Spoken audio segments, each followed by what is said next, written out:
Hello दोस्तों, आप सुन रहे हैं स्टोरीज ऑफ जिंदगी, एक ऐसा चैनल जहां हम आपके लिए लाते हैं वो किताबें, वो कहानियां, वो विचार जो आपकी जिंदगी बदल सकते हैं। आज हम आपके लिए लेकर आए हैं एक ऐसी किताब जो दुनिया की सबसे ज्यादा बिकने वाली सेल्फ हेल्प किताबों में से एक है।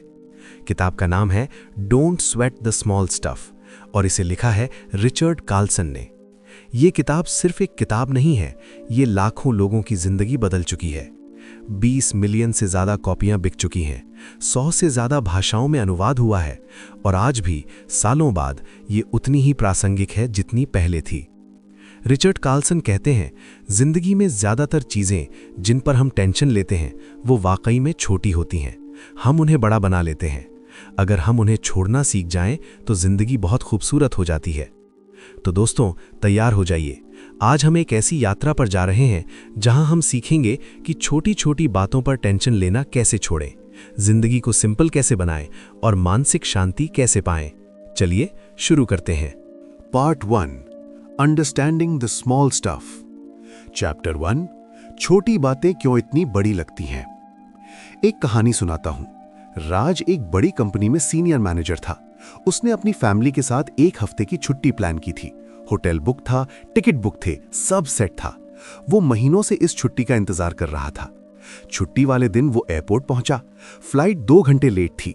राज को गुस्सा आ गया। उसने काउंटर पर जाकर शिकायत की, कर्मचारियों से बहस की, फोन पर एयरलाइन को गालियां दी। उसका पूरा मूड खराब हो गया।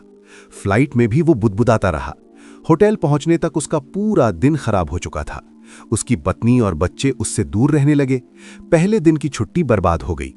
बाद में उसने सोचा, 2 घंटे की देरी के लिए मैंने पूरे दिन को खराब कर दिया। क्या वो 2 घंटे इतने बड़े थे? नहीं, लेकिन मैंने उन्हें बहुत बड़ा बना दिया। राज अकेला नहीं है, हम सब ऐसा करते हैं। एक छोटी सी बात, फ्लाइट लेट, ट्रैफिक में फंसना, किसी का कोई कमेंट, और हम उसे इतना बड़ा बना लेते हैं कि पूरा दिन, कभी-कभी पूरा हफ्ता खराब हो जाता है। छोटी बातें बड़ी क्यों लगती हैं? रिचर्ड कार्लसन बताते हैं, हमारा दिमाग छोटी बातों को बड़ा बनाने के लिए डिजाइन हुआ है। हजारों साल पहले जब हमारे पूर्वज जंगल में रहते थे तो हर छोटी बात जानलेवा हो सकती थी। झाड़ी में हलचल, शेर हो सकता है, अजीब आवाज, खतरा हो सकता है। दिमाग ने सीख लिया, हर चीज को गंभीरता से लो।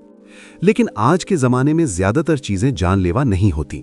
फ्लाइट लेट होने से कोई मरता नहीं, ट्रैफिक में फंसने से जान नहीं जाती, किसी ने कुछ कह दिया ये भी कोई मौत की बात नहीं। लेकिन हमारा दिमाग अभी भी वैसा ही रिएक्ट करता है जैसा हजारों साल पहले करता था। पहला कारण, थकान। जब हम थके होते हैं तो छोटी छोटी बातें बहुत बड़ी लगने लगती हैं। राज थका हुआ था, ऑफिस की थकान, यात्रा की थकान, उसकी थकान ने उसकी प्रतिक्रिया को बढ़ा दिया। दूसरा कारण, भूख। भूख लगने पर हम चिड़चिड़े हो जाते हैं। हैंग्री, हंग्री प्लस एंग्री, ये रियल है। जब ब्लड शुगर कम होता है तो दिमाग ठीक से काम नहीं करता। तीसरा कारण, उम्मीदें। हम चीजों से बहुत उम्मीद लगा लेते हैं। राज ने सोचा था कि छुट्टी परफेक्ट होगी, जब परफेक्ट नहीं हुई तो वो टूट गया। छोटी बातों का असर। रिचर्ड कार्लसन कहते हैं, छोटी बातों पर टेंशन लेने की कीमत बहुत बड़ी होती है। पहला, सेहत पर असर। लगातार stress high blood pressure, heart disease, diabetes और कई बीमारियों का कारण बनता है। छोटी छोटी बातों पर गुस्सा करने से आपकी उम्र घट सकती है। दूसरा, रिश्तों पर असर। राज ने अपनी छुट्टी का पहला दिन अपने परिवार से दूर गुस्से में बिताया। उसकी पत्नी और बच्चे उससे डर गए। वो उनके साथ वो पल नहीं बिता पाया जो वो बिताना चाहता था। तीसरा, खुशी पर असर। जब हम छोटी चीजों पर फोकस करते हैं तो बड़ी खुशियां दिखना बंद हो जाती हैं। राज के पास परिवार के साथ एक हफ्ते की छुट्टी थी, ये एक बड़ी खुशी थी। लेकिन उसने 2 घंटे की देरी पर इतना फोकस किया कि उसे वो बड़ी खुशी दिखी ही नहीं। कैसे बदलें? रिचर्ड कार्लसन कहते हैं, बदलाव का पहला कदम है पहचानना। अगली बार जब कोई छोटी बात हो तो रुकिए, पूछिए, क्या ये 5 साल बाद मायने रखेगा? ज्यादातर चीजों का जवाब होगा नहीं। फिर पूछिए, क्या ये मेरे कंट्रोल में है? अगर नहीं तो टेंशन लेने का कोई मतलब नहीं। फिर पूछिए, क्या ये मेरी सेहत, मेरे रिश्ते, मेरी खुशी के लायक है? जवाब फिर से होगा नहीं। आज से क्या करें? दोस्तों, आज से छोटी छोटी बातों पर ध्यान दो। जब भी टेंशन आए, रुको, सांस लो, पूछो, क्या ये सच में इतनी बड़ी बात है? ज्यादातर बार जवाब होगा नहीं। याद रखो, जिंदगी छोटी छोटी चीजों से बनी है। अगर हर छोटी चीज पर टेंशन लोगे तो जिंदगी खत्म हो जाएगी। अगले चैप्टर में हम समझेंगे जिंदगी को सिंपल बनाना क्यों जरूरी है। चैप्टर 2, जिंदगी को सिंपल क्यों बनाना जरूरी है। पिछले चैप्टर में हमने समझा कि छोटी बातें बड़ी क्यों लगती हैं। अब हम बात करेंगे कि जिंदगी को सिंपल क्यों बनाना जरूरी है। जिंदगी कब तक सिंपल थी? सोचिए 50 साल पहले जिंदगी कैसी थी। एक परिवार में एक टीवी होता था, पूरा परिवार साथ बैठकर देखता था। खाने के 3-4 ऑप्शन होते थे, नौकरी के 2-3 ऑप्शन होते थे। लोगों के पास कम चीजें थी, कम विकल्प थे, कम टेंशन थी। आज सिर्फ टीवी देखने के लिए सैकड़ों चैनल, OTT प्लेटफॉर्म, यूट्यूब, इतने ऑप्शन की देखने का मन ही नहीं करता। खाने के लिए 100 तरह के रेस्टोरेंट, 50 तरह की डिलीवरी ऐप्स, नौकरी के लिए 10 तरह के करियर ऑप्शन, हर साल नए कोर्स, नए स्किल्स। रिचर्ड कार्लसन कहते हैं, हमारे पास इतने ज्यादा विकल्प हैं कि हम उनमें उलझ गए हैं। जिंदगी पहले से ज्यादा कॉम्प्लेक्स हो गई है और कॉम्प्लेक्सिटी स्ट्रेस पैदा करती है। सिंपल जिंदगी के फायदे। पहला, कम स्ट्रेस। जब तुम्हारे पास कम विकल्प होते हैं तो तुम कम सोचते हो, कम उलझते हो, कम टेंशन लेते हो। सिंपल जिंदगी में स्ट्रेस अपने आप कम हो जाता है। दूसरा, ज्यादा वक्त। जब तुम कम चीजें खरीदते हो तो उनकी देखभाल में कम वक्त लगता है। जब तुम कम काम करते हो तो अपने लिए ज्यादा वक्त मिलता है। सिंपल जिंदगी वक्त बचाती है। तीसरा, ज्यादा खुशी। रिसर्च बताती है कि ज्यादा चीजें होने से खुशी नहीं बढ़ती, असल में ज्यादा चीजें होने से टेंशन बढ़ती है। सिंपल जिंदगी ज्यादा खुशी देती है। जिंदगी को सिंपल कैसे करें? पहला, चीजें कम करो। हर महीने एक चीज ऐसी पहचानो जिसकी तुम्हें जरूरत नहीं, उसे दे दो, बेच दो या फेंक दो। घर से कम चीजें हटाने से दिमाग भी साफ होता है। दूसरा, काम कम करो। हर दिन 3 कामों की लिस्ट बनाओ, बस 3। उन 3 पर फोकस करो, बाकी सब बाद में। जब तुम कम काम करने की कोशिश करते हो तो ज्यादा होता है। तीसरा, विकल्प कम करो। जहां हो सके विकल्प कम करो। एक ही तरह के कपड़े खरीदो, एक ही रेस्टोरेंट से ऑर्डर करो। कम विकल्प, कम उलझन। चौथा, ना कहना सीखो। हर न्योते पर, हर रिक्वेस्ट पर हाँ मत कहो। जो तुम्हारी प्रायोरिटी नहीं उसे ना कहो। ना कहना सिंपल जिंदगी का सबसे बड़ा हथियार है। एक और कहानी। राम और श्याम 2 भाई थे। राम के पास बहुत कुछ था, बड़ा घर, बड़ी गाड़ी, अच्छी नौकरी, महंगे कपड़े, लेटेस्ट गैजेट्स, लेकिन वो हमेशा टेंशन में रहता था। घर की EMI, गाड़ी की EMI, नए फोन का क्रेज और भी बहुत कुछ। श्याम के पास कम था, छोटा सा घर, एक साधारण गाड़ी, सरल नौकरी, लेकिन वो हमेशा शांत रहता था। उसे EMI की टेंशन नहीं थी, उसे नए फोन का क्रेज नहीं था। उसके पास वक्त था, परिवार के लिए, दोस्तों के लिए, अपने शौक के लिए। एक दिन राम ने श्याम से पूछा, तुम इतने शांत कैसे रहते हो? श्याम ने कहा, तुम ज्यादा चाहते हो, इसीलिए ज्यादा टेंशन लेते हो। मैं कम चाहता हूं, इसीलिए कम टेंशन लेता हूं। जिंदगी सिंपल है, तुमने उसे कॉम्प्लेक्स बना दिया। सिंपल जिंदगी का मतलब, रिचर्ड कार्लसन कहते हैं, सिंपल जिंदगी का मतलब ये नहीं कि तुम गरीब हो जाओ। इसका मतलब है तुम उन चीजों पर फोकस करो जो सच में मायने रखती हैं। पैसा मायने रखता है, लेकिन सिर्फ एक हद तक। उससे ज्यादा मायने रखता है परिवार, दोस्त, सेहत, शांति, खुशी। अगर पैसे के पीछे भागते भागते तुम ये सब खो दोगे तो पैसे का क्या फायदा? आज से क्या करें? दोस्तों, आज से अपनी जिंदगी को सिंपल करना शुरू करो। एक चीज पहचानो जिसकी तुम्हें जरूरत नहीं, उसे हटाओ। एक काम पहचानो जो जरूरी नहीं, उसे छोड़ो। एक विकल्प पहचानो जो तुम्हें उलझा रहा है, उसे कम करो। याद रखो, सिंपल जिंदगी मतलब कम चीजें, कम काम, कम विकल्प, और कम चीजों का मतलब ज्यादा शांति। अगले चैप्टर में हम बात करेंगे कंट्रोल के भ्रम के बारे में। क्या है आपके हाथ में, क्या नहीं। तब तक के लिए अपना ख्याल रखिए। स्टोरीज ऑफ जिंदगी के साथ बने रहिए। चैप्टर 3, कंट्रोल का भ्रम। क्या है आपके हाथ में? पिछले चैप्टर में हमने जिंदगी को सिंपल बनाने की बात की। अब हम बात करेंगे एक बहुत बड़े भ्रम के बारे में, कंट्रोल का भ्रम। हम क्या कंट्रोल कर सकते हैं और क्या नहीं। एक कहानी जो सब कुछ कंट्रोल करना चाहती थी। मीरा एक परफेक्शनिस्ट थी। वो चाहती थी कि सब कुछ उसके हिसाब से हो। उसके बच्चे वैसे पढ़ें जैसे वो चाहती थी, उसका पति वैसे घर आए जैसे वो चाहती थी, उसके ससुराल वाले वैसे बात करें जैसे वो चाहती थी, ऑफिस में सब वैसे काम करें जैसे वो चाहती थी। लेकिन कोई उसके हिसाब से नहीं चलता था। बच्चे अपनी मर्जी से पढ़ते थे, पति ऑफिस से देर से आता था, ससुराल वाले उसकी बात नहीं सुनते थे, ऑफिस में सब अपनी सोच से काम करते थे। मीरा हर दिन निराश होती थी। उसे लगता था मैं कितनी कोशिश करूं कुछ नहीं होता। वो थक गई थी। उसके रिश्ते तनावपूर्ण हो गए थे, उसकी सेहत खराब हो गई थी। मीरा की समस्या थी, वो उन चीज़ों को कंट्रोल करना चाहती थी जो उसके कंट्रोल में नहीं थीं। अपने बच्चों की पढ़ाई, अपने पति का समय, ससुराल वालों की बातें, वो उन चीज़ों पर ऊर्जा बर्बाद कर रही थी जो बदल नहीं सकती थीं। कंट्रोल का भ्रम क्यों पलता है? हम कंट्रोल करना चाहते हैं क्योंकि हमें लगता है कि कंट्रोल से सुरक्षा मिलती है। अगर सब कुछ हमारे हिसाब से हो तो कुछ गलत नहीं होगा, लेकिन ये भ्रम है। सच ये है, हम जितना ज़्यादा कंट्रोल करने की कोशिश करते हैं उतना ज़्यादा फ्रस्ट्रेट होते हैं, क्योंकि दुनिया हमारे हिसाब से नहीं चलती, लोग हमारे हिसाब से नहीं चलते, हालात हमारे हिसाब से नहीं चलते। रिचर्ड कार्लसन कहते हैं, कंट्रोल करने की कोशिश छोड़ दो। जो तुम कंट्रोल कर सकते हो उस पर फोकस करो, जो नहीं कर सकते उसे जाने दो। सेरेनिटी प्रेयर, ये एक बहुत पुरानी प्रार्थना है, लेकिन इसका संदेश आज भी उतना ही सच है।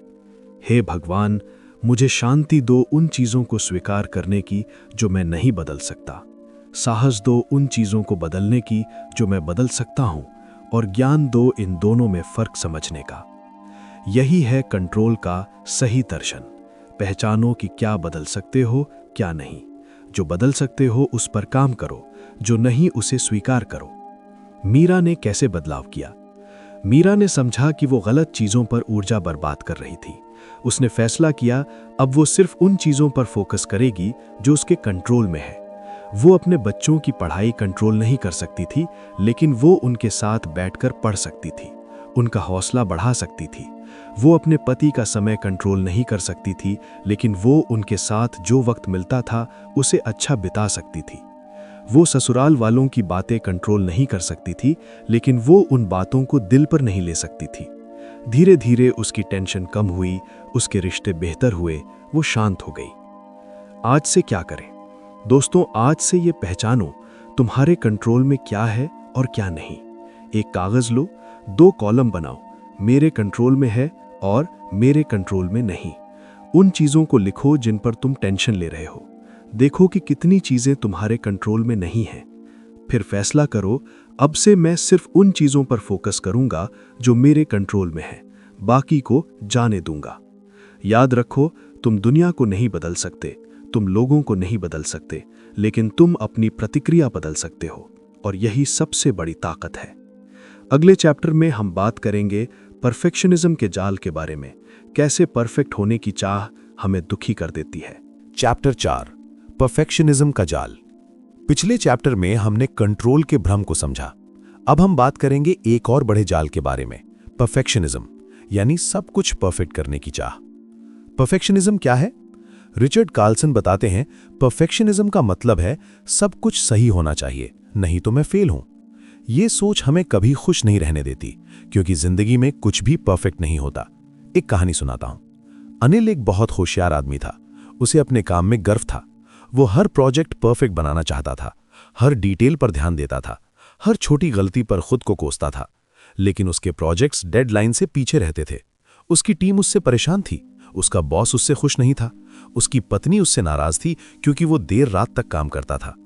अनिल सोचता था, मैं तो परफेक्ट काम कर रहा हूं, लोग मुझे समझ क्यों नहीं रहे। एक दिन उसके बॉस ने उसे बुलाया और कहा, अनिल, तुम्हारा काम अच्छा है, लेकिन तुम डेडलाइन मिस करते हो। परफेक्ट से बेहतर है टाइम पर डिलीवर करना।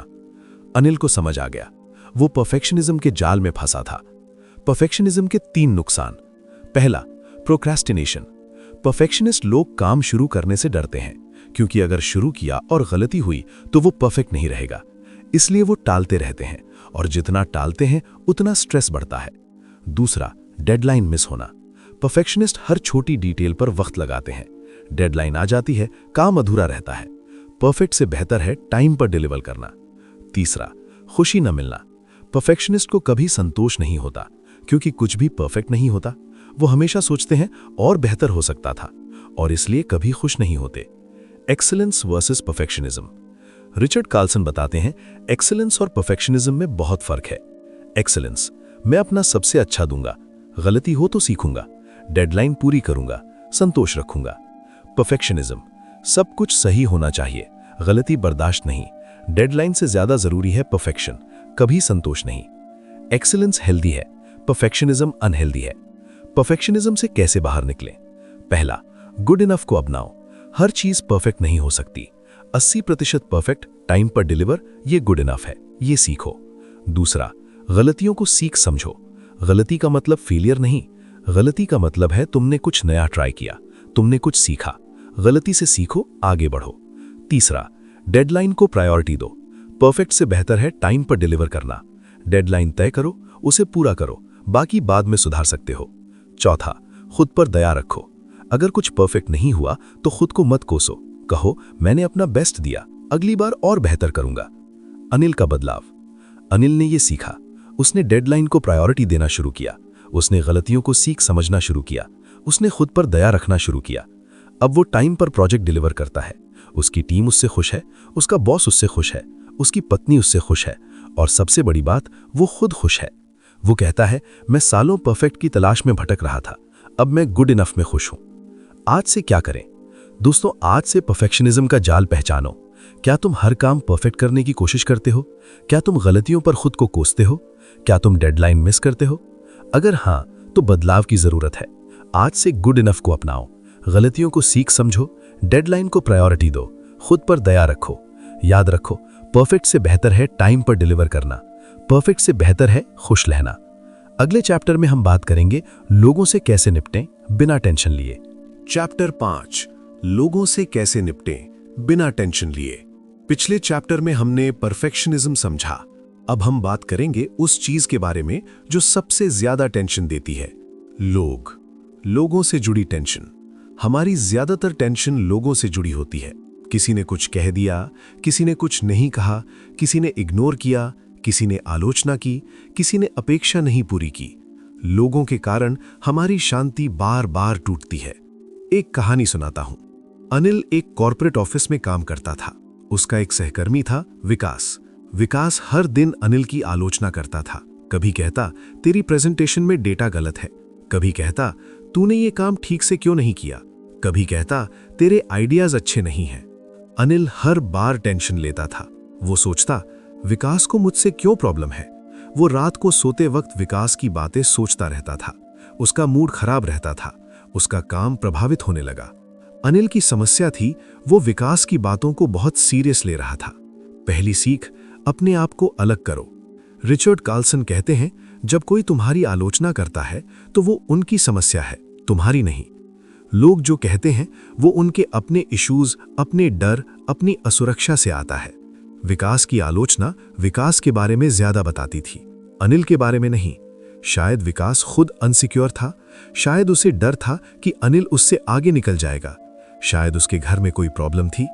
जब तुम ये समझ जाते हो तो दूसरों की बातें दिल पर नहीं लगती। दूसरी सीख, इसे पर्सनली मत लो। अनिल ने एक बार अपने मेंटर से पूछा, विकास मेरी आलोचना क्यों करता है? मेंटर ने कहा, अनिल, विकास तेरी आलोचना नहीं कर रहा, वो अपनी इनसिक्योरिटी बोल रहा है, तो इसे पर्सनली क्यों ले रहा है? अनिल को समझ आ गया। उसने फैसला किया, अब से वो विकास की बातों को पर्सनली नहीं लेगा। जब विकास ने फिर से आलोचना की, अनिल ने मुस्कुराकर कहा, शुक्रिया, मैं देख लूंगा, और आगे बढ़ गया। उसने टेंशन नहीं ली। तीसरी सीख, दूसरों को गलत होने दो। हम चाहते हैं कि दूसरे हमसे सहमत हों। जब कोई हमसे असहमत होता है तो हमें बुरा लगता है, हम उसे सही करना चाहते हैं, लेकिन यही टेंशन का कारण बनता है। रिचर्ड कार्लसन कहते हैं, दूसरों को गलत होने दो, ये तुम्हारी जिम्मेदारी नहीं है कि सब सही सोचें। विकास गलत था, ये अनिल की जिम्मेदारी नहीं थी कि वो विकास को सही करे। वो विकास को गलत रहने दे सकता था और उसकी शांति बनी रह सकती थी। चौथी सीख, रिएक्ट मत करो, रिस्पॉन्ड करो। जब कोई हमें ट्रिगर करता है तो हम तुरंत रिएक्ट करते हैं। गुस्सा आता है, हम चिल्लाते हैं, बहस करते हैं, कुछ ऐसा कह देते हैं जिसका बाद में पछतावा होता है। रिचर्ड कार्लसन कहते हैं, रिएक्ट करने से पहले रुको, 5 गहरी सांस लो, फिर रिस्पॉन्ड करो। रिएक्शन इमोशन से आता है, रिस्पॉन्स कामनेस से आता है। जब तुम रुकते हो तो तुम चुन सकते हो कि कैसे जवाब देना है। अनिल ने यही सीखा। जब विकास आलोचना करता तो वो रुकता, सांस लेता और फिर शांति से जवाब देता। कभी कभी वो कुछ नहीं बोलता, सिर्फ मुस्कुराकर चला जाता। 5वीं सीख, दूरी बनाओ। कुछ लोग ऐसे होते हैं जो हमेशा नकारात्मक ऊर्जा फैलाते हैं, उनसे दूरी बनाना सीखो। अनिल ने विकास से दूरी बनाना शुरू किया, जितना हो सके उससे कम बात की। जब भी मिलना जरूरी होता तो बात छोटी रखी। उसने अपनी ऊर्जा बचाई। आज से क्या करें? दोस्तों, आज से ये 5 बातें याद रखो। लोगों की आलोचना उनके बारे में बताती है, तुम्हारे बारे में नहीं। दूसरों की बातों को पर्सनली मत लो। दूसरों को गलत होने दो, ये तुम्हारी जिम्मेदारी नहीं। रिएक्ट मत करो, रिस्पॉन्ड करो। रुको, सांस लो, फिर जवाब दो। नेगेटिव लोगों से दूरी बनाओ। अगले चैप्टर में हम बात करेंगे माफ करना सीखो के बारे में, अपने लिए, दूसरों के लिए नहीं। चैप्टर 6, माफ करना सीखो, अपने लिए, दूसरों के लिए नहीं। पिछले चैप्टर में हमने लोगों से निपटना सीखा। अब हम बात करेंगे एक और बहुत जरूरी विषय की, माफ करना। एक कहानी। 2 भाई, 10 साल की दूरी। राम और श्याम 2 भाई थे। 10 साल पहले एक छोटी सी बात पर उनके बीच झगड़ा हो गया। क्या झगड़ा था किसी को याद नहीं, लेकिन उस दिन से दोनों ने एक दूसरे से बात करना बंद कर दिया। 10 साल एक ही शहर में रहते हुए एक दूसरे के घर से 20 मिनट की दूरी पर दोनों ने 10 साल तक बात नहीं की। राम को रात को नींद नहीं आती थी। वो सोचता, श्याम ने मेरे साथ ऐसा क्यों किया? श्याम का मूड हमेशा खराब रहता था। वो सोचता, राम ने मुझसे गलत क्यों किया? दोनों की पत्नियां परेशान थीं। दोनों के बच्चे एक दूसरे को नहीं जानते थे। पूरा परिवार बट गया था। एक दिन राम बीमार पड़ गया। श्याम को पता चला। वो अस्पताल पहुंचा। राम ने उसे देखा, उसकी आंखों में आंसू आ गए। श्याम ने उसका हाथ पकड़ लिया। दोनों रोने लगे। किसी ने कुछ नहीं कहा, बस एक दूसरे को देखा। उस दिन के बाद से दोनों ने फिर से बात करना शुरू कर दिया। उन्हें 10 साल का नुकसान याद आया। जन्मदिन, त्योहार, पारिवारिक मौके सब अकेले बिताए। एक छोटी सी बात ने 10 साल छीन लिए। माफी किसके लिए? रिचर्ड कार्लसन कहते हैं, माफ करना दूसरे के लिए नहीं, अपने लिए है। हम सोचते हैं, मैं माफ नहीं करूंगा, उसे सजा मिलनी चाहिए। लेकिन सजा किसे मिल रही है? जो माफ नहीं करता उसे मिल रही है। राम और श्याम 10 साल तक जलते रहे। जिसने गलती की थी उसे शायद पता भी नहीं था, लेकिन राम और श्याम ने 10 साल अपनी नींद, अपनी शांति, अपने रिश्ते खो दिए। माफ करने का मतलब ये नहीं कि जो हुआ वो सही था। माफ करने का मतलब है, अब मैं ये बोझ नहीं ढोऊंगा, मैं आगे बढ़ूंगा। गुस्सा और नाराजगी जहर जो तुम खुद पीते हो। रिचर्ड कार्लसन एक बहुत अच्छी बात कहते हैं, नाराजगी जहर है जो तुम खुद पीते हो और दूसरे के मरने का इंतजार करते हो। जब तुम किसी से नाराज होते हो तो वो जहर तुम्हारे अंदर घुलता है। तुम्हारा ब्लड प्रेशर बढ़ता है, तुम्हारी नींद खराब होती है, तुम्हारा मूड खराब रहता है, तुम्हारे रिश्ते खराब होते हैं, तुम खुद को नुकसान पहुंचा रहे हो। जिससे तुम नाराज हो उसे पता भी नहीं, वो अपनी जिंदगी जी रहा है, खुश है, और तुम जल रहे हो। माफी इस जहर को बाहर निकालती है। माफ करना कैसे सीखें? पहला, समझो कि हर कोई अपनी लड़ाई लड़ रहा है। जिसने तुम्हें हर्ट किया शायद वो खुद हर्ट था, शायद उसके घर में कुछ चल रहा था, शायद उसकी अपनी असुरक्षा थी। ये समझने से माफ करना आसान हो जाता है। दूसरा, सोचो कि इस नाराजगी से तुम क्या खो रहे हो। राम और श्याम ने 10 साल खो दिए, तुम कितने साल खो रहे हो? क्या ये इस लायक है? तीसरा, माफी का पत्र लिखो। जिससे नाराज हो उसे पत्र लिखो, सब कुछ लिख डालो। क्या हुआ, कैसा लगा, क्या चाहते थे, फिर अंत में लिखो, मैं तुम्हें माफ करता हूं। ये पत्र किसी को मत भेजो, बस लिखो, फिर फाड़ दो या जला दो। ये तुम्हारे अंदर की नाराजगी को बाहर निकाल देगा। चौथा, माफी की शुरुआत छोटे से करो।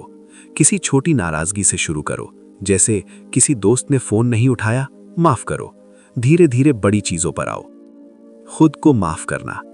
जितना दूसरों को माफ करना जरूरी है, उतना ही खुद को माफ करना भी जरूरी है। हम अपनी गलतियों के लिए खुद को सालों साल सजा देते हैं। मैंने वो गलती क्यों की?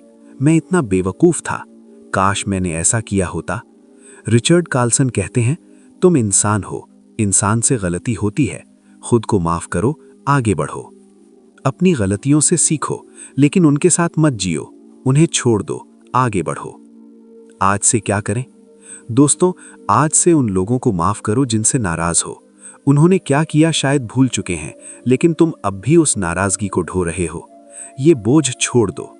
आज एक पत्र लिखो, जिससे नाराज हो उसके नाम सब लिख डालो। फिर अंत में लिखो, मैं तुम्हें माफ करता हूं। फिर ये पत्र फाड़ दो, महसूस करोगे कितना हल्का हो गए हो। याद रखो, माफी दूसरे के लिए नहीं, अपने लिए है। ये तुम्हारे दिल का बोझ हल्का करती है, ये तुम्हारी नींद वापस लाती है, ये तुम्हारी शांति वापस लाती है। अगले चैप्टर में हम बात करेंगे दूसरों की आलोचना को कैसे हैंडल करें। चैप्टर 7, दूसरों की आलोचना को कैसे हैंडल करें। पिछले चैप्टर में हमने माफ करना सीखा। अब हम बात करेंगे एक ऐसी चीज के बारे में जो हर किसी को परेशान करती है, आलोचना। एक कहानी जिसने पेंटिंग छोड़ दी। प्रिया एक होनहार आर्टिस्ट थी। उसे पेंटिंग का बहुत शौक था। उसने कई सालों तक पेंटिंग सीखी, बहुत सारी पेंटिंग्स बनाई। एक दिन उसने अपनी एक पेंटिंग एक आर्ट गैलरी में लगवाई। एक आलोचक ने उसकी पेंटिंग देखी और कहा, यह तो बच्चों जैसी पेंटिंग है, इसमें कुछ खास नहीं। प्रिया का दिल टूट गया। उसने सोचा, शायद सच में मुझ में कुछ नहीं है। उसने पेंटिंग करना छोड़ दिया। सालों तक उसने ब्रश नहीं उठाया। सालों बाद उसने एक पुरानी पेंटिंग देखी। उसे लगा, ये तो बहुत अच्छी है, मैंने क्यों छोड़ दिया। उसे याद आया, उस एक आलोचक की बात ने उसकी पूरी जिंदगी बदल दी। एक आदमी की एक बात ने उसकी कला छीन ली। प्रिया ने फिर से पेंटिंग शुरू की। अब वो कहती है, मैंने सीखा हर आलोचना को दिल पर नहीं लेना चाहिए। आलोचना क्यों इतनी चुभती है? आलोचना इसलिए चुभती है क्योंकि हम चाहते हैं कि लोग हमें पसंद करें। हम चाहते हैं कि लोग हमारी तारीफ करें।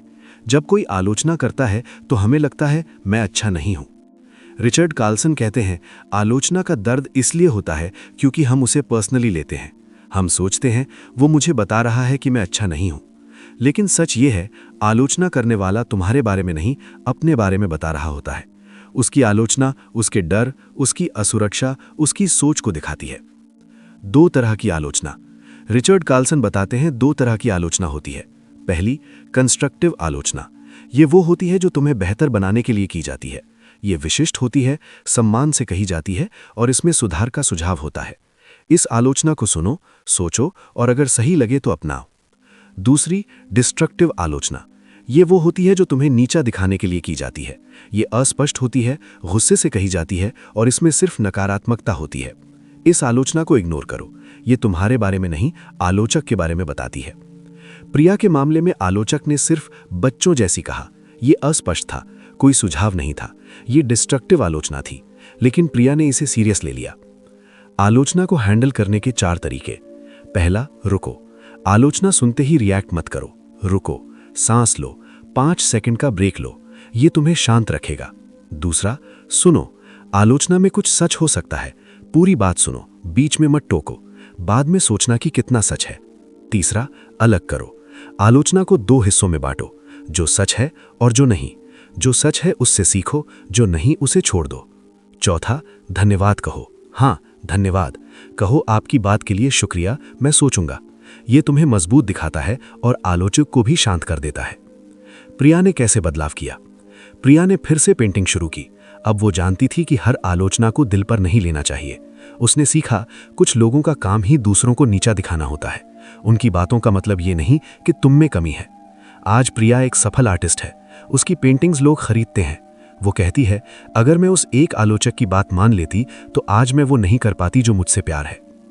आलोचकों के बारे में सच। रिचर्ड कार्लसन कहते हैं, आलोचना करने वालों में से ज्यादातर ने वो कभी नहीं किया जो तुम कर रहे हो। कोई पेंटिंग की आलोचना करता है, क्या उसने कभी पेंटिंग बनाई है? कोई आपके काम की आलोचना करता है, क्या उसने कभी वो काम किया है? कोई तुम्हारी जिंदगी की आलोचना करता है, क्या उसने तुम्हारी जिंदगी जी है? इसलिए आलोचना को सही जगह रखो। जिसने कभी कुछ नहीं किया, उसकी आलोचना का वजन कम होता है। आज से क्या करें? दोस्तों, आज से आलोचना को सही नजरिए से देखो। जो आलोचना तुम्हें बेहतर बनाने के लिए है, उससे सीखो। जो सिर्फ तुम्हें नीचा दिखाने के लिए है, उसे इग्नोर करो। याद रखो, हर आलोचना तुम्हारे बारे में नहीं होती। ज्यादातर आलोचना आलोचक के बारे में होती है, उसके डर, उसकी ईर्ष्या, उसकी असुरक्षा के बारे में। अगले चैप्टर में हम बात करेंगे अपनी बात रखना सीखो, बिना लड़े। चैप्टर 8, अपनी बात रखना सीखो बिना लड़े। पिछले चैप्टर में हमने आलोचना को हैंडल करना सीखा। अब हम बात करेंगे कि कैसे अपनी बात रखी जाए, बिना लड़े, बिना झगड़ा किए। एक कहानी जो कभी अपनी बात नहीं रख पाई। नीतू एक बहुत अच्छी इंसान थी। वो कभी किसी से झगड़ा नहीं करती थी। वो हमेशा दूसरों की मान लेती थी। उसके पति जो कहते वो मान लेती। उसकी सास जो कहती वो मान लेती। उसके दोस्त जो चाहते वो कर देती। लेकिन अंदर से वो बहुत दुखी थी। वो जो चाहती थी वो कभी नहीं कर पाती थी। उसकी अपनी कोई राय नहीं थी, या थी तो वो बता नहीं पाती थी। एक दिन उसके पति ने पूछा, नीतू तुम क्या चाहती हो? तुम कभी अपनी बात क्यों नहीं रखती? नीतू ने कहा, मुझे डर लगता है कि अगर मैं अपनी बात रखूंगी तो लोग नाराज हो जाएंगे। पति ने कहा, लेकिन तुम अपनी बात नहीं रखोगी तो खुद नाराज हो जाओगी और ये ज्यादा बुरा है। नीतू को समझ आ गया, उसे अपनी बात रखना सीखना था। एग्रेसिव, पैसिव और असर्टिव, 3 तरीके। रिचर्ड कार्लसन बताते हैं, लोग 3 तरह से अपनी बात रखते हैं। एग्रेसिव, गुस्से से, चिल्लाकर, दूसरे पर हमला करके। ये रिश्ते तोड़ता है। लोग डरते हैं, सम्मान नहीं करते। पैसिव, अपनी बात ना रखना, सब मान लेना, चुप रहना। ये खुद को तोड़ता है। तुम दुखी रहते हो, कोई तुम्हारी सुनता नहीं। असर्टिव, शांति से, सम्मान से, साफ साफ अपनी बात रखना। ये रिश्ते बनाता है। लोग तुम्हारा सम्मान करते हैं और तुम भी खुश रहते हो। नीतू पैसिव थी, उसे असर्टिव बनना था। असर्टिव कैसे बने? पहला, मैं वाले वाक्य बोलो। तुम ये क्यों कर रहे हो? ये एग्रेसिव है। दूसरे पर हमला। मुझे ऐसा लगता है या मैं चाहता हूं, ये असर्टिव है। अपनी बात रखो, दूसरे पर नहीं। दूसरा, शांति से बोलो। आवाज ऊंची मत करो, गुस्सा मत दिखाओ। शांत, स्थिर आवाज में बोलो। इससे तुम मजबूत दिखते हो। तीसरा, ना कहना सीखो। नहीं एक पूरा वाक्य है, तुम्हें समझाने की जरूरत नहीं। नहीं, मैं ये नहीं कर सकता, बस इतना काफी है। चौथा, सीमाएं बनाओ। दूसरों को बताओ कि तुम क्या सहन कर सकते हो और क्या नहीं। मैं तुमसे प्यार करता हूं, लेकिन इस तरह बात मत करो। ये सीमा है। नीतू ने कैसे बदलाव किया?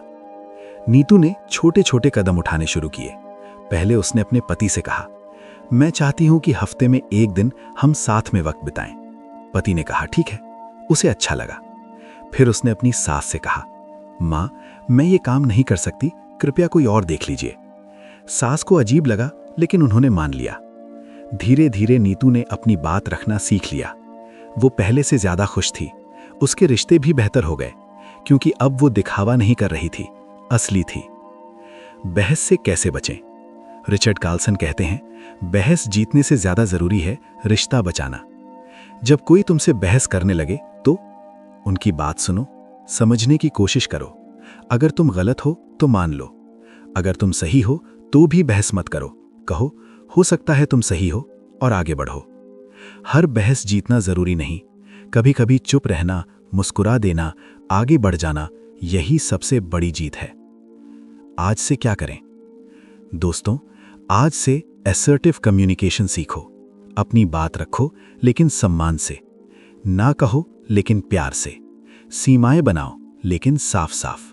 याद रखो, चुप रहने से रिश्ते नहीं बचते। दिखावे से रिश्ते नहीं बचते।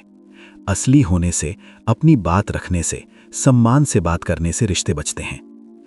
अगले चैप्टर में हम बात करेंगे बड़ी तस्वीर देखना सीखो के बारे में। चैप्टर 9, बड़ी तस्वीर देखना सीखो।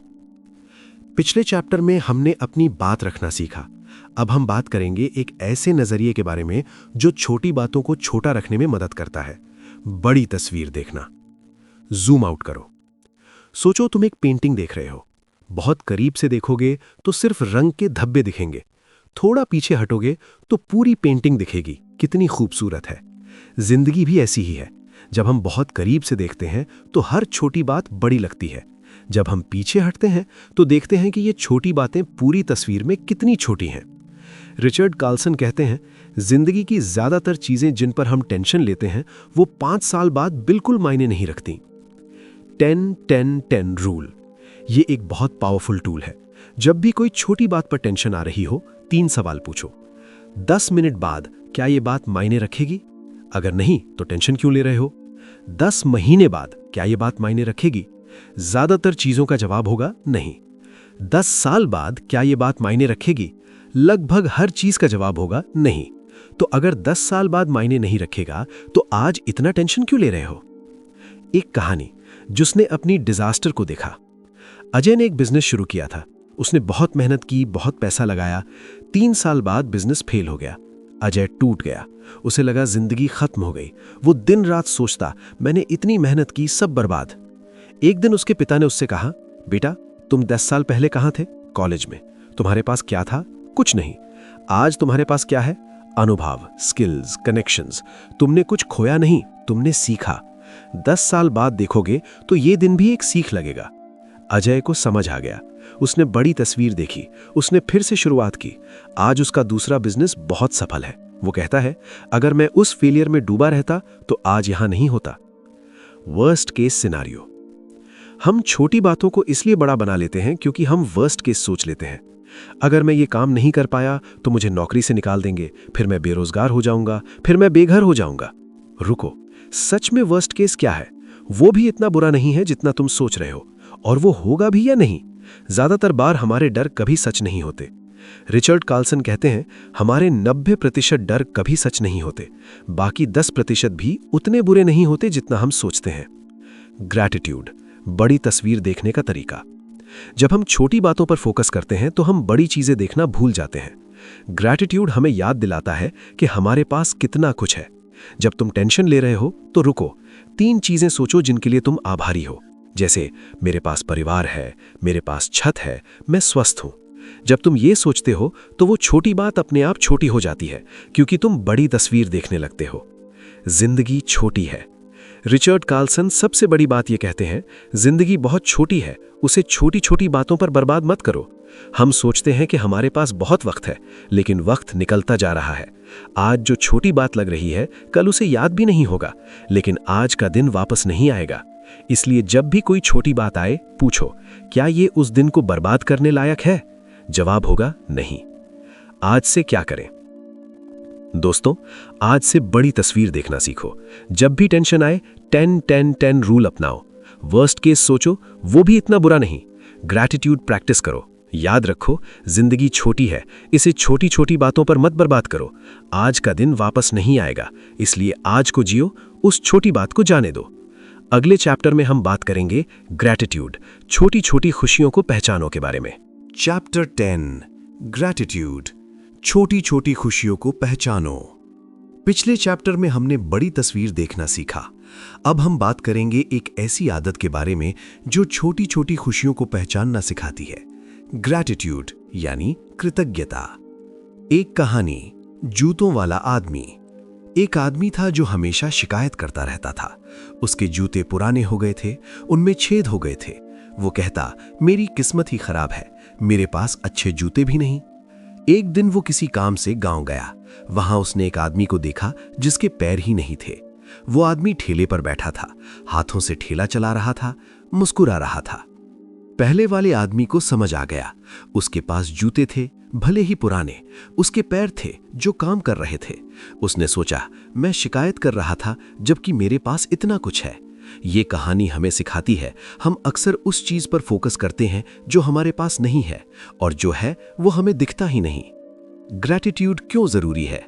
रिचर्ड कार्लसन बताते हैं, ग्रैटिट्यूड का सबसे बड़ा फायदा यह है कि ये हमारा फोकस बदल देता है। जब हम शिकायत करते हैं तो हमारा फोकस उस पर होता है जो हमारे पास नहीं है। जब हम ग्रैटिट्यूड करते हैं तो हमारा फोकस उस पर होता है जो हमारे पास है, और जो हमारे पास है वो हमेशा उससे ज्यादा होता है जो नहीं है। ग्रैटिट्यूड से हम छोटी छोटी खुशियां देखने लगते हैं। सुबह की चाय, सूरज की किरणें, किसी का प्यार, घर की शांति, ये छोटी चीजें ही जिंदगी बनाती हैं। ग्रैटिट्यूड कैसे प्रैक्टिस करें? पहला, ग्रैटिट्यूड जर्नल। रोज सोने से पहले 3 चीजें लिखो जिनके लिए तुम आभारी हो। बड़ी चीजें होना जरूरी नहीं, छोटी चीजें भी चलेंगी।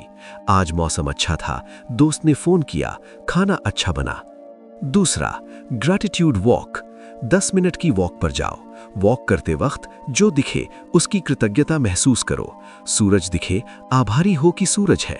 पेड़ दिखे, आभारी हो कि पेड़ है। सांस आ रही है, आभारी हो कि सांस आ रही है। तीसरा, ग्रैटिट्यूड रिप्लेसमेंट। जब भी कोई शिकायत आए उसे कृतज्ञता से बदल दो। आज बहुत काम था, थक गया, बदलो, मैं आभारी हूं कि मेरे पास काम है। चौथा, खाने से पहले कृतज्ञता। खाना खाने से पहले 5 सेकंड रुको, सोचो ये खाना तुम तक कैसे पहुंचा, किसकी मेहनत लगी। इससे खाने की वैल्यू बढ़ जाती है। एक और कहानी। नीता बहुत दुखी रहती थी। उसे लगता था कि उसकी जिंदगी में कुछ अच्छा नहीं है। एक दिन उसके दोस्त ने उससे कहा, नीता, रोज शाम को 3 चीजें लिखो जो अच्छी हुई। नीता ने शुरू किया। पहले दिन लिखा, आज सुबह की चाय अच्छी थी, मेरे पति ने मुझसे प्यार से बात की, शाम को अच्छी नींद आई। 1 हफ्ते बाद उसे लगा, पता है मैं पहले ये चीजें देखती ही नहीं थी। 1 महीने बाद उसका पूरा नजरिया बदल गया। वो अब छोटी छोटी खुशियां देखने लगी थी। वो दुखी नहीं रहती थी। ग्रैटिट्यूड और नकारात्मकता। रिचर्ड कार्लसन कहते हैं, ग्रैटिट्यूड और नकारात्मकता एक साथ नहीं रह सकते। जैसे अंधेरा और उजाला एक साथ नहीं रह सकते। जब तुम कृतज्ञता महसूस करते हो तो नकारात्मकता अपने आप कम हो जाती है। इसलिए जब भी मन नकारात्मक हो, ग्रैटिट्यूड करो, दिमाग का फोकस बदल जाएगा। आज से क्या करें? दोस्तों, आज से ग्रैटिट्यूड को अपनी आदत बनाओ। रोज सोने से पहले 3 चीजें लिखो, 21 दिन तक करो, फिर देखना तुम्हारा नजरिया कैसे बदल गया है। याद रखो, बड़ी खुशियां कभी कभी मिलती हैं, छोटी खुशियां रोज मिलती हैं, बस उन्हें देखना सीखो। सुबह की चाय, बच्चे की हंसी, दोस्त का मैसेज, सूरज की किरणें, यही जिंदगी है। अगले चैप्टर में हम बात करेंगे समय की ताकत, सब कुछ ठीक हो जाता है के बारे में। चैप्टर 11, समय की ताकत, सब कुछ ठीक हो जाता है। पिछले चैप्टर में हमने ग्रैटिट्यूड सीखा। अब हम बात करेंगे एक ऐसी चीज के बारे में जो सब कुछ ठीक कर देती है, समय। एक कहानी जो दुनिया का अंत नहीं था। सुनील ने अपनी सारी बचत एक बिजनेस में लगा दी। बिजनेस फेल हो गया, उसका सारा पैसा डूब गया। उसे लगा जिंदगी खत्म हो गई। वो दिन रात सोचता, अब क्या होगा, मैं अपने परिवार का मुंह कैसे दिखाऊंगा। उसने कई दिनों तक खाना नहीं खाया। उसकी पत्नी परेशान थी, उसके बच्चे डरे हुए थे। उसे लगा ये दुनिया का अंत है। लेकिन वक्त गुजरा। 1 महीने बाद उसने सोचा, ठीक है, पैसे गए, अब आगे क्या कर सकता हूं। उसने नौकरी ढूंढनी शुरू की। 3 महीने बाद उसे अच्छी नौकरी मिल गई। 1 साल बाद उसने फिर से छोटा बिजनेस शुरू किया। आज वो कहता है, उस वक्त मुझे लगा था दुनिया खत्म हो गई, लेकिन वक्त ने सब ठीक कर दिया। अब मैं उस दिन को याद करके हंसता हूं। दिस टू शैल पास, ये भी गुजर जाएगा। रिचर्ड कार्लसन एक बहुत पुरानी कहानी बताते हैं। एक राजा ने अपने संत से कहा, मुझे एक ऐसी अंगूठी बनवा दो जो मुझे हर स्थिति में शांत रखे। जब मैं दुखी हूं तो उसे देखकर शांत हो जाऊं, जब मैं खुश हूं तो उसे देखकर संतुलित रहूं। संत ने एक साधारण अंगूठी बनवाई। उस पर लिखा था, यह भी गुजर जाएगा। जब राजा दुखी था, उसने अंगूठी देखी, यह भी गुजर जाएगा, उसे शांति मिली। जब राजा खुश था, उसने अंगूठी देखी, यह भी गुजर जाएगा, वो घमंड में नहीं आया। यही है समय की ताकत। सब कुछ गुजर जाता है, अच्छा भी बुरा भी। हम अनुकूलन करने वाले प्राणी हैं। हम सोचते हैं कि अगर कोई बुरी चीज हो गई तो हम कभी ठीक नहीं होंगे, लेकिन सच ये है, हम अनुकूलन करने वाले प्राणी हैं। वक्त के साथ हम हर चीज के साथ जीना सीख जाते हैं। रिसर्च बताती है कि जिन लोगों को बड़ा एक्सीडेंट होता है वो 1 साल बाद पहले जितने ही खुश होते हैं। जो लोग लॉटरी जीतते हैं वो भी 1 साल बाद पहले जितने ही खुश होते हैं। हम अनुकूलन कर लेते हैं। सुनील ने भी अनुकूलन कर लिया। उसे लगा था कि वो कभी ठीक नहीं होगा, लेकिन वक्त के साथ वो ठीक हो गया।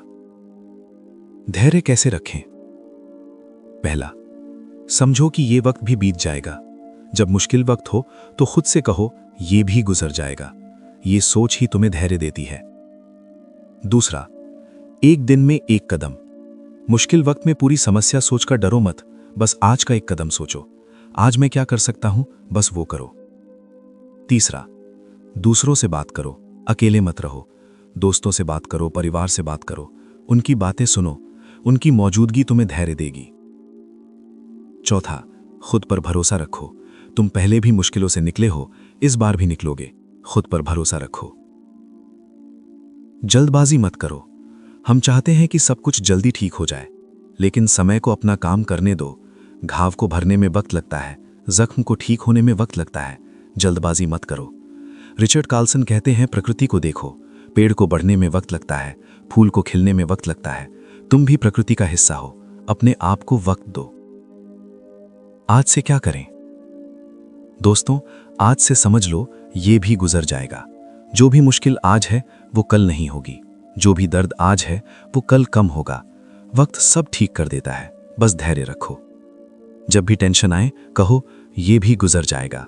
ये 4 शब्द तुम्हारी बहुत मदद करेंगे।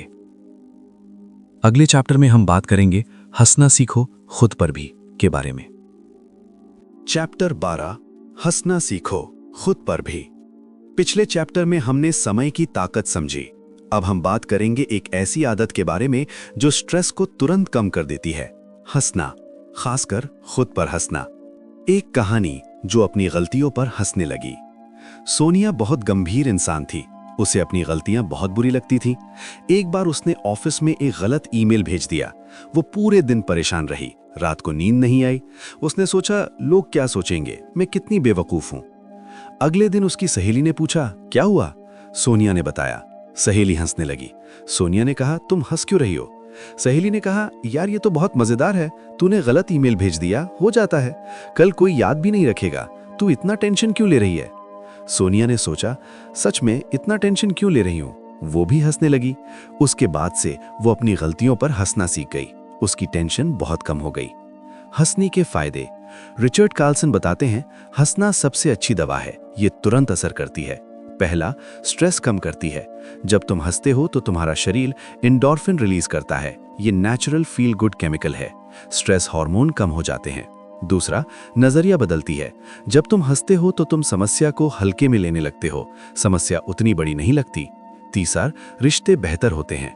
जो लोग साथ हंसते हैं उनके रिश्ते मजबूत होते हैं। हंसी लोगों को जोड़ती है। चौथा, इम्यून सिस्टम मजबूत होती है। रिसर्च बताती है कि हंसने से इम्यून सिस्टम मजबूत होती है। जो लोग ज्यादा हंसते हैं वो कम बीमार पड़ते हैं। खुद पर हंसना क्यों जरूरी है? हम दूसरों की गलतियों पर तो हंस लेते हैं, लेकिन अपनी गलतियों पर हंसना हमें नहीं आता। हम खुद को बहुत सीरियस लेते हैं।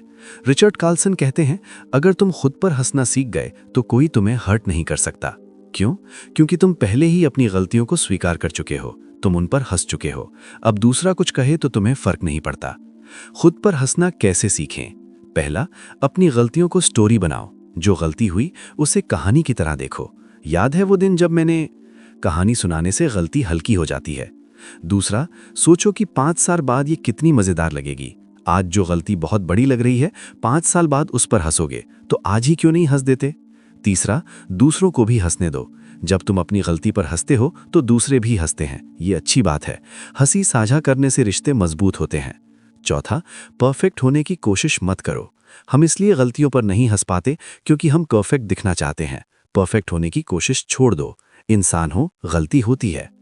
एक और कहानी। एक बड़े बिजनेसमैन ने एक कॉन्फ्रेंस में भाषण दिया। भाषण के बीच में उनका पैर फिसला और वो गिर गए। सब चुप हो गए। वो उठे, मुस्कुराए और बोले, देखिए मैं इतना बड़ा बिजनेसमैन हूं कि जमीन भी मेरे सामने झुक जाती है। सब हंसने लगे, तालियां बजीं। उनकी गिरने की घटना उनकी सबसे यादगार बात बन गई। अगर वो गुस्सा होते, शर्मिंदा होते तो लोग उन्हें याद रखते, वो गिर गए थे। लेकिन उन्होंने खुद पर हंसना चुना। अब लोग उन्हें याद करते हैं, कितने मजेदार इंसान थे। आज से क्या करें? दोस्तों, आज से खुद पर हंसना सीखो। गलती हुई तो हंसो, कुछ गिर गया तो हंसो, कुछ भूल गए तो हंसो।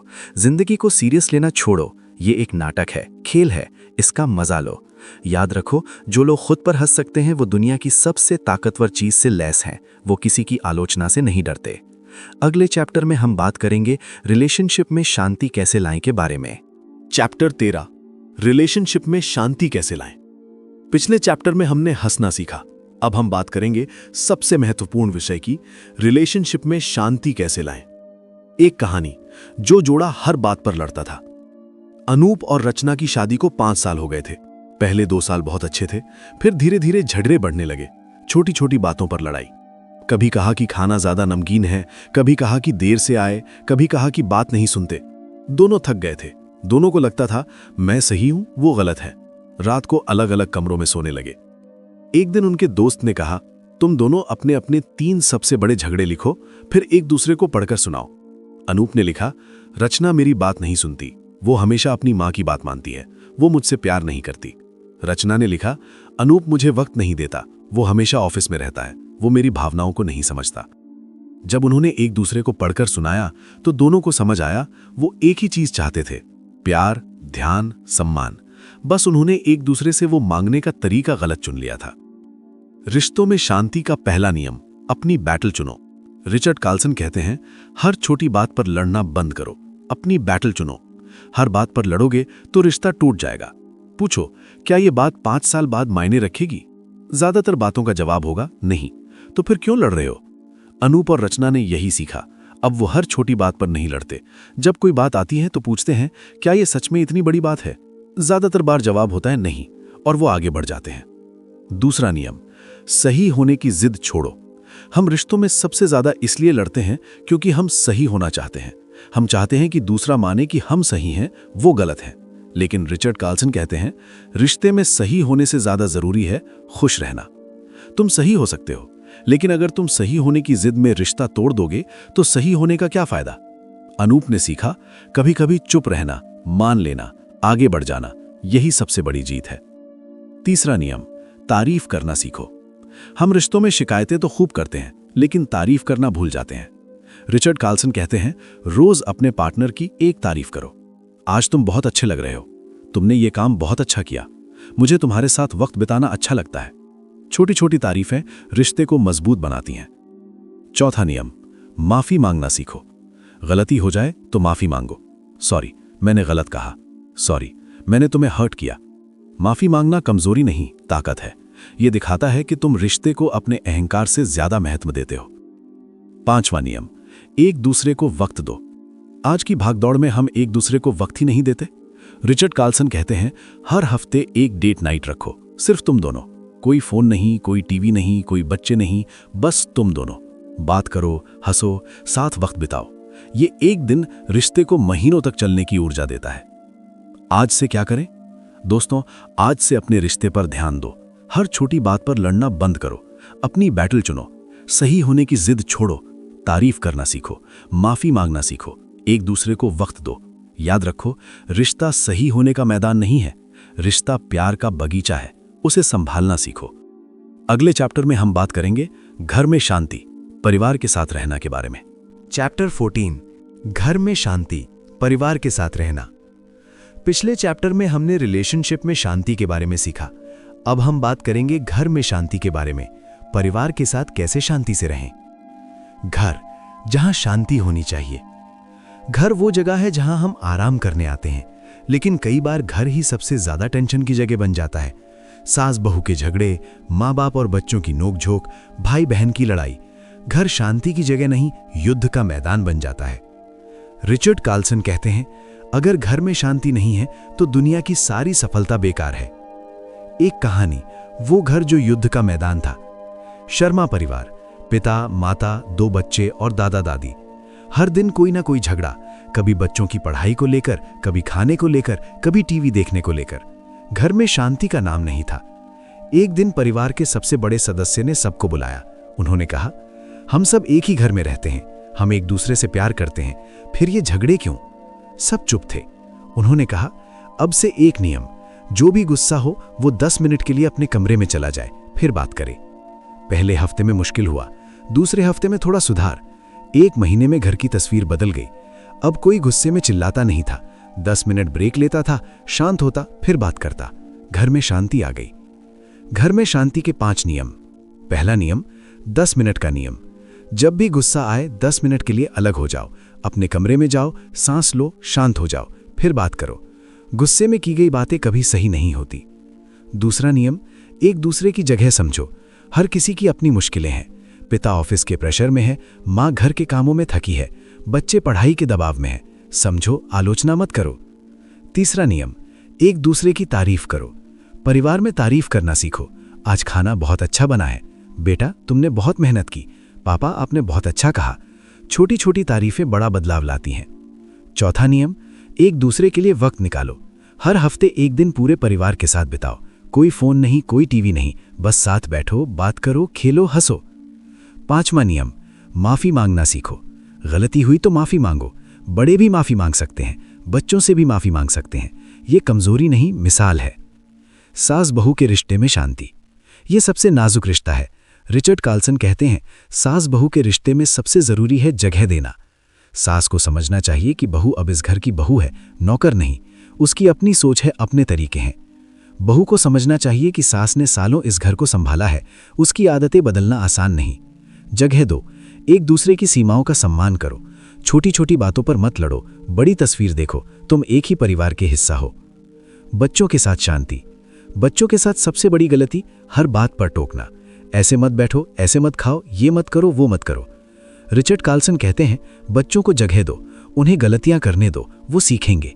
हर छोटी बात पर टोकोगे तो बच्चे या तो डरपोक हो जाएंगे या विद्रोही, दोनों अच्छा नहीं। चुनकर टोको, जो सच में जरूरी है वो कहो, बाकी को जाने दो। बच्चों के साथ वक्त बिताओ, उनसे दोस्ती करो, तभी वो तुम्हारी सुनेंगे। आज से क्या करें? दोस्तों, आज से घर में शांति लाने की शुरुआत करो। 10 मिनट का नियम अपनाओ, एक दूसरे की जगह समझो, तारीफ करो, वक्त बिताओ, माफी मांगो। याद रखो, घर वो जगह है जहां तुम आराम करने आते हो। अगर घर में शांति नहीं है तो दुनिया की कोई सफलता तुम्हें खुश नहीं कर सकती। अगले चैप्टर में हम बात करेंगे काम पर स्ट्रेस कैसे कम करें के बारे में। चैप्टर 15, काम पर स्ट्रेस कैसे कम करें। पिछले चैप्टर में हमने घर में शांति के बारे में सीखा। अब हम बात करेंगे उस जगह के बारे में जहां हम अपना ज्यादातर वक्त बिताते हैं। काम पर स्ट्रेस कैसे कम करें। एक कहानी जो ऑफिस का स्ट्रेस घर ले आता था। राजीव एक मार्केटिंग मैनेजर था। ऑफिस का काम बहुत था, डेडलाइंस थी, टारगेट्स थे। वो शाम को घर आता तो ऑफिस का स्ट्रेस साथ ले आता था।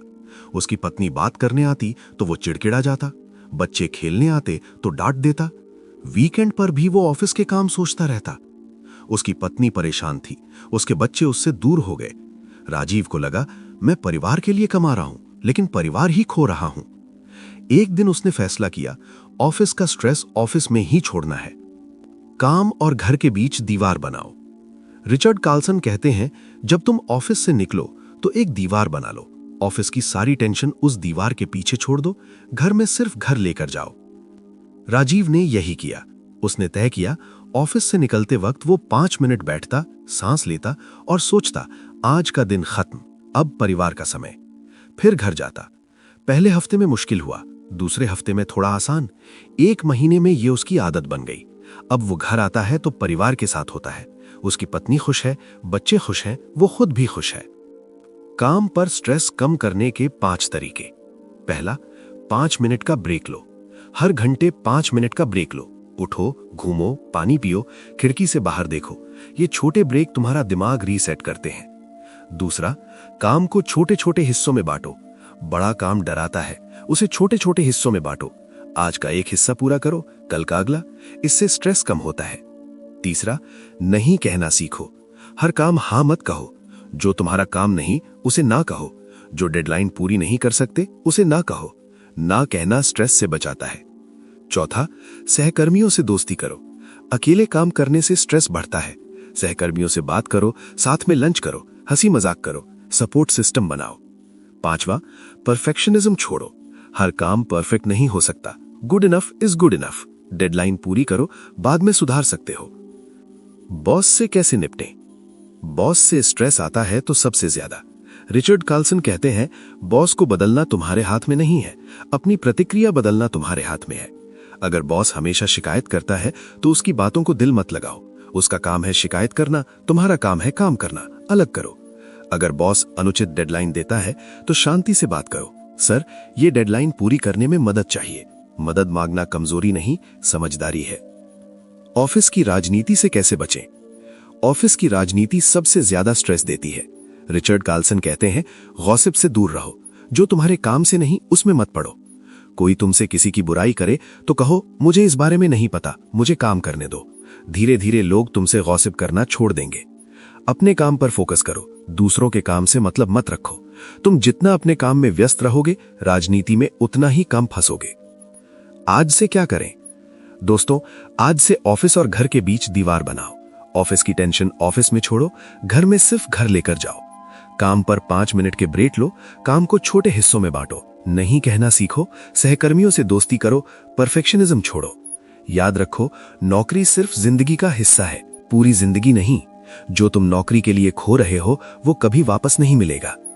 अगले चैप्टर में हम बात करेंगे जब सब गलत हो रहा हो, मुश्किल वक्त में कैसे शांत रहें के बारे में।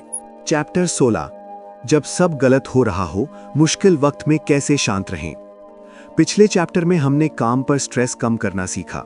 अब हम बात करेंगे उस वक्त के बारे में जब सब कुछ गलत हो रहा हो, मुश्किल वक्त में कैसे शांत रहें। एक कहानी जिसने सब कुछ खो दिया और फिर से बना लिया। अजय ने अपनी सारी बचत एक बिजनेस में लगा दी। बिजनेस फेल हो गया, उसने कर्ज लिया, वो भी डूब गया। उसका घर, उसकी गाड़ी, उसकी सारी जमा पूंजी सब चला गया। उसकी पत्नी ने उसे छोड़ दिया, दोस्तों ने साथ छोड़ दिया, वो सड़क पर आ गया। उसे लगा जिंदगी खत्म हो गई, लेकिन अजय ने हार नहीं मानी। उसने एक छोटा सा काम शुरू किया, सब्जी बेचने का। सुबह 4 बजे उठता, मंडी जाता, दिन भर सब्जी बेचता, शाम को थक कर गिर जाता। 2 साल बाद उसने एक छोटी सी दुकान खोली। 5 साल बाद उसने अपना बिजनेस फिर से शुरू किया। आज वो एक बड़े उद्यमी है। उससे पूछा गया, उस मुश्किल वक्त में तुम शांत कैसे रहे? उसने कहा, मैं शांत नहीं था, मैं डरा हुआ था, टूटा हुआ था, लेकिन मैंने एक काम किया, हर दिन एक छोटा कदम उठाया, बस आज का कदम। कल की चिंता नहीं की, आज का कदम उठाया और धीरे धीरे मैं बाहर निकल आया। मुश्किल वक्त में शांत रहने के 5 तरीके। पहला, आज पर फोकस करो। कल की चिंता मत करो, परसों की मत करो, बस आज। आज तुम क्या कर सकते हो वो करो, एक दिन में एक कदम। दूसरा, सांस लो। जब डर लगे तो रुको, गहरी सांस लो 5 बार। इससे दिमाग शांत होता है। फिर सोचो, अब क्या कर सकता हूं। तीसरा, बड़ी तस्वीर देखो। ये मुश्किल वक्त भी बीत जाएगा। 5 साल बाद तुम इस दिन को याद करके हंसोगे, ये भी गुजर जाएगा। चौथा, मदद मांगो। अकेले मत रहो, दोस्तों से बात करो, परिवार से बात करो। कभी कभी सिर्फ बात करने से ही बहुत राहत मिलती है। पांचवा, खुद पर भरोसा रखो। तुम पहले भी मुश्किलों से निकले हो, इस बार भी निकलोगे। खुद पर भरोसा रखो। समस्या पर फोकस मत करो, समाधान पर करो। हम मुश्किल वक्त में समस्या को बार बार सोचते हैं, ये क्यों हुआ, ये कैसे हुआ, किसकी गलती थी। इससे कुछ नहीं होता, समस्या वहीं रहती है। रिचर्ड कार्लसन कहते हैं, समस्या पर फोकस मत करो, समाधान पर करो। अब क्या कर सकता हूं, ये सवाल पूछो। आज क्या एक कदम उठा सकता हूं, ये सवाल पूछो। समाधान पर फोकस करोगे तो समस्या छोटी हो जाएगी। अजय की सीख। अजय ने बताया, मैंने सीखा कि मुश्किल वक्त में सबसे बड़ी गलती है अकेले रहना। मैंने दोस्तों से बात की, मैंने परिवार से बात की, उनकी बातों ने मुझे संभाला। मैंने दूसरी सीख, आज पर फोकस करो। मैं कल के बारे में सोचकर डर जाता था, फिर मैंने तय किया, आज का दिन देखूंगा, आज मैं ये करूंगा, कल आएगा तो देखूंगा। तीसरी सीख, हार मत मानो। हार मानने से कुछ नहीं बदलता, कोशिश करने से सब कुछ बदल सकता है। आज से क्या करें? दोस्तों, जब भी मुश्किल वक्त आए, याद रखो, ये भी गुजर जाएगा। आज पर फोकस करो, एक कदम उठाओ, सांस लो, मदद मांगो, खुद पर भरोसा रखो। याद रखो, मुश्किल वक्त तुम्हें तोड़ने नहीं आता, वो तुम्हें मजबूत बनाने आता है। हर मुश्किल में एक सीख छिपी होती है, उसे ढूंढो। अगले चैप्टर में हम बात करेंगे रोजाना की आदतें जो शांति बनाए रखती हैं के बारे में। चैप्टर 17, रोजाना की आदतें जो शांति बनाए रखती हैं। पिछले चैप्टर में हमने मुश्किल वक्त में शांत रहना सीखा। अब हम बात करेंगे उन रोजाना की आदतों के बारे में जो शांति को बनाए रखती हैं। शांति एक बार की नहीं, रोज की प्रैक्टिस है। हम सोचते हैं कभी शांति मिल जाए तो हमेशा रहेगी, लेकिन ऐसा नहीं है। शांति एक बार मिलकर हमेशा नहीं रहती, ये रोज की प्रैक्टिस है। जैसे शरीर को स्वस्थ रखने के लिए रोज एक्सरसाइज करनी पड़ती है, वैसे ही दिमाग को शांत रखने के लिए रोज कुछ आदतें करनी पड़ती हैं। रिचर्ड कार्लसन कहते हैं, शांति कोई डेस्टिनेशन नहीं है, ये एक यात्रा है, हर दिन की यात्रा। सुबह की 3 आदतें। दिन की शुरुआत शांति से। आदत 1, फोन मत देखो। सुबह उठते ही फोन मत देखो, पहले 30 मिनट अपने लिए रखो। फोन देखते ही तुम दुनिया की समस्याएं अपने पास बुला लेते हो, न्यूज, मैसेज, ईमेल सब एक साथ। ये तुम्हारा दिन खराब कर देता है। आदत 2, ग्रैटिट्यूड करो। सुबह उठकर 3 चीजें सोचो जिनके लिए तुम आभारी हो। आज नया दिन मिला, मैं स्वस्थ हूं, मेरे पास परिवार है। ये तुम्हारा दिन पॉजिटिव शुरू करता है। आदत 3, इंटेंशन सेट करो। आज तुम कैसा महसूस करना चाहते हो? आज मैं शांत रहूंगा, आज मैं धैर्य रखूंगा, आज मैं किसी की मदद करूंगा। ये इंटेंशन तुम्हें दिशा देती है। दिन की 3 आदतें, बीच में शांति बनाए रखो। आदत 1, ब्रीदिंग ब्रेक। दिन में 2-3 बार 1 मिनट के लिए रुको, गहरी सांस लो 5 बार। इससे दिमाग रीसेट होता है और शांति बनी रहती है। आदत 2, ग्रैटिट्यूड शिफ्ट। जब भी टेंशन आए, रुको, 3 चीजें सोचो जिनके लिए आभारी हो। इससे तुम्हारा फोकस टेंशन से हट जाता है। आदत 3, एक काम पर फोकस। एक साथ 10 काम मत करो, एक काम चुनो, उस पर पूरा फोकस करो, फिर अगला। एक काम पर फोकस करने से शांति मिलती है। शाम की 3 आदतें, दिन का अंत शांति से। आदत 1, ग्रैटिट्यूड जर्नल। सोने से पहले 3 चीजें लिखो जो आज अच्छी हुई। बड़ी चीजें होना जरूरी नहीं। आज दोस्त ने फोन किया, खाना अच्छा बना, सूरज निकला, ये तुम्हें सुकून देता है। आदत 2, स्क्रीन बंद करो। सोने से 1 घंटे पहले फोन, टीवी, लैपटॉप बंद कर दो। स्क्रीन की ब्लू लाइट नींद खराब करती है। किताब पढ़ो, संगीत सुनो, बात करो। आदत 3, कल की तैयारी। कल के 3 सबसे जरूरी काम लिखो, फिर दिमाग को आराम दे दो, कल सुबह देखोगे। एक और आदत, मेडिटेशन। रिचर्ड कार्लसन मेडिटेशन को बहुत जरूरी मानते हैं। उन्होंने खुद रोज मेडिटेशन किया। मेडिटेशन का मतलब घंटों बैठना नहीं है, 5 मिनट भी काफी है। बैठो, आंखें बंद करो, सांस देखो, दिमाग भटकेगा, वापस लाओ, बस 5 मिनट। ये छोटी सी आदत तुम्हारी पूरी जिंदगी बदल सकती है। आज से क्या करें? दोस्तों, आज से ये आदतें शुरू करो। एक आदत से शुरुआत करो, जैसे सुबह फोन न देखना। 21 दिन तक करो, फिर दूसरी आदत जोड़ो। याद रखो, शांति कोई जादू नहीं है, ये छोटी छोटी आदतों का नतीजा है। जितनी अच्छी आदतें उतनी शांति, जितनी बुरी आदतें उतनी टेंशन। आज से शुरुआत करो। सुबह उठकर फोन मत देखो, 3 चीजों के लिए आभारी हो जाओ। इंटेंशन सेट करो, दिन में ब्रीदिंग ब्रेक लो, शाम को जर्नल करो, सोने से पहले स्क्रीन बंद करो। धीरे धीरे ये आदतें तुम्हारी दूसरी नेचर बन जाएंगी और तुम पाओगे कि शांति अब तुम्हारे साथ है। अगले चैप्टर में हम इस किताब का आखिरी चैप्टर पढ़ेंगे, don't sweat the small stuff, आपकी नई शुरुआत। Chapter 18, don't sweat the small stuff, आपकी नई शुरुआत। हम इस किताब के आखिरी चैप्टर में हैं। रिचर्ड कार्लसन की don't sweat the small stuff का आज अंतिम पड़ाव। तो चलिए इस यात्रा को पूरा करते हैं। हमने क्या सीखा? इस पूरी किताब में हमने सीखा, भाग 1, छोटी बातों को समझना। छोटी बातें क्यों बड़ी लगती हैं? हमारा दिमाग, थकान, भूख, उम्मीदें। जिंदगी को सिंपल क्यों बनाना जरूरी है? कम चीजें, कम विकल्प, ज्यादा शांति। कंट्रोल का भ्रम, क्या है आपके हाथ में, क्या नहीं। परफेक्शनिज्म का जाल, परफेक्ट से बेहतर है गुड इनफ। भाग 2, लोगों से निपटना। लोगों से कैसे निपटें बिना टेंशन लिए? माफ करना सीखो, अपने लिए, दूसरों के लिए नहीं। आलोचना को कैसे हैंडल करें? अपनी बात रखना सीखो, बिना लड़े। भाग 3, नजरिया बदलना, बड़ी तस्वीर देखना। 10-10-10 रूल। ग्रैटिट्यूड, छोटी छोटी खुशियों को पहचानो। समय की ताकत, ये भी गुजर जाएगा। हंसना सीखो, खुद पर भी, दूसरों पर भी। जिंदगी को हल्के में लो। छोटी छोटी खुशियों को पहचानो। सुबह की चाय, बच्चे की हंसी, दोस्त का फोन, सूरज की किरणें, यही जिंदगी है। और याद रखो, ये सब छोटी बातें हैं। Don't sweat the small stuff, आपकी नई शुरुआत। ये किताब खत्म हो रही है, लेकिन तुम्हारी यात्रा अभी शुरू हो रही है। कल से तुम एक नई शुरुआत कर सकते हो। छोटी शुरुआत, एक आदत से, जैसे सुबह उठकर फोन न देखना, या 3 चीजों के लिए आभारी होना, या गुस्सा आने पर 10 मिनट का ब्रेक लेना। फिर दूसरी आदत जोड़ो, फिर तीसरी, धीरे धीरे। याद रखो, परफेक्ट होने की जरूरत नहीं है। कभी आदत छूट जाए तो कोई बात नहीं, कल फिर से शुरू करो। कंसिस्टेंसी जरूरी है, परफेक्शन नहीं। आखिरी सवाल, तुम क्या चुनोगे? दोस्तों, आखिरी सवाल, तुम क्या चुनोगे? हर छोटी बात पर टेंशन या शांति? परफेक्शनिज्म या गुड इनफ? दूसरों की आलोचना को दिल पर लगाना या हंसकर टाल देना?